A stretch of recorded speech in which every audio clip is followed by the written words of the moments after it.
Good afternoon po sa lahat ng teacher na nanonood. For today, I'm going to share you how to use and to take advantage of this automated grading system na ginawa ko para sa school.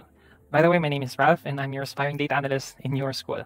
So dito, first idea natin sa grading sheet na to is to have a master grading sheet. So per section, magkakaroon na po tayo ng isang master grading sheet wherein lahat ng subject ng section na yun ay nandito na. So si advisor, of course, your main responsibility is to make sure that from day one, you already created your master list. So andito yun. So ang count po ng master list, ang count ng grading system na to is 100. Huwag lang natin siyang babaguhin. So just to make sure that everything will be covered. So 50 for male and another 50 for female. Yung pagbabawas ng column or rows, pwede naman siguro po natin siyang gawin at the end of the grading duration. So for now, so first few weeks, huwag muna natin siyang gagalawin kasi ito pa yung part na magdadagdag pa tayo or magbabawas or maglilipat ng estudyante. I'm not sure kung nagagawa yun sa school. Pero please make sure na huwag nating babawasan to kasi connected po siya sa lahat ng subject. So going back, si advisor, kailangan niyang lagyan ng pangalan to. Lahat ng estudyante dun sa section na yun. So to make things easier, mag-auto-populate na dito yung pangalan ni student. Kasi meron tayong overall master list ng lahat ng enrolling natin from grade 7 to grade 10. Hopefully matapos natin sa grade 7 kasi yun lang yung wala as of now sa master list natin ng enrollees. So kung, for example, maglalagay ka ng pangalan ni student, you can just type the first few letters of her name, his or her name.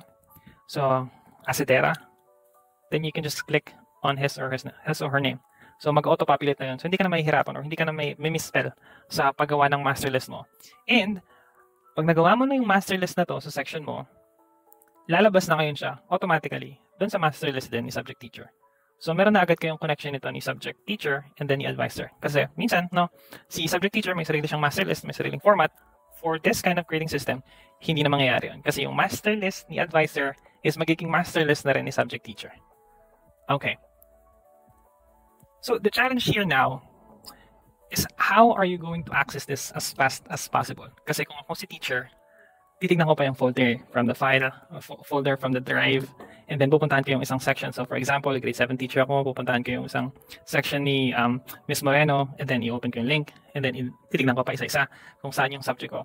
What you can do here is you can copy the link. Everybody knows how to do this. And then ilagay lang po natin siya sa isang Excel file. So dito, ayan. So kung dati, kukuha tayo ng grading sheet from a folder. Now, hindi na natin kailangan yon. Kukuhain lang natin siya from an Excel file. So, for example, you have the section 1. And then, and so on. Yung link ni section 2. And then yung link ni section 3. Hanggang sa mabuo mo yung sarili mong flow. So, schedule mo. No, kung palipat-lipat ka man ng section or palipat-lipat ka ng grade level, dito mo siya pwedeng gawin. So, I would advise for you to use an Excel para isang click na lang. Parang katulad lang din sa folder. Lalabas na kaagad siya. Ando na agad siya dun sa part na gusto mo. Kumpara dun sa, titignan mo pa siya sa drive, and then ina-navigate mo pa kung saan yung subject mo. So as a subject teacher, kung si advisor, kailangan niya mabuo yung master list. You as a subject teacher, kailangan mo namang buo, actually kailangan din gawin ito ni advisor, kailangan mo namang buuin yung list of links mo per subject and per section. That might be a challenge kung walang internet connection.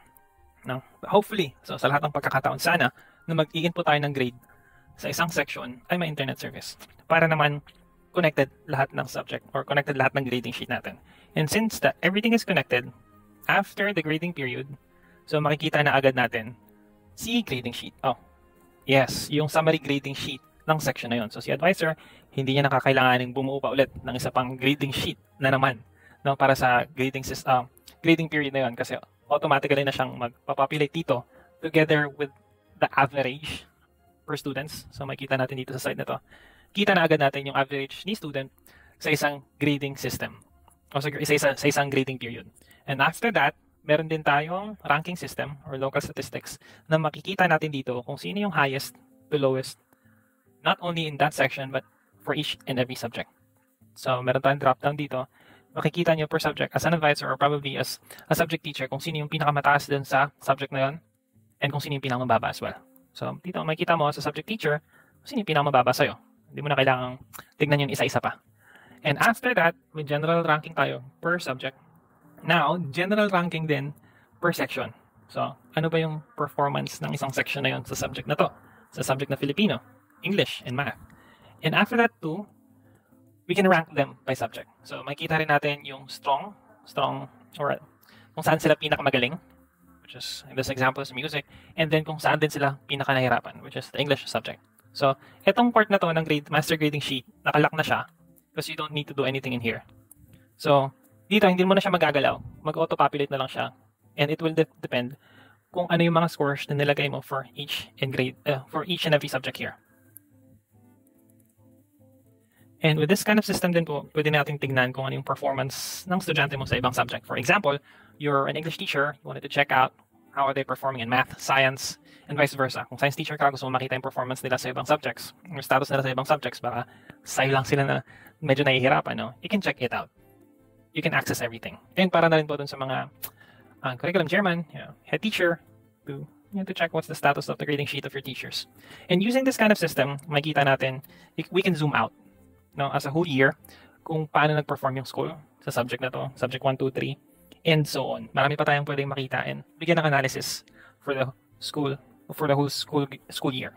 So yun lang po, kung may mga tanong tayo or suggestion na para sa system na to or yung mga challenges na ma-encounter natin along the way, pwede natin sabihin kay Ma'am Marites and pwede natin i-apply dito if kakayanin. Maraming salamat po. Thank you.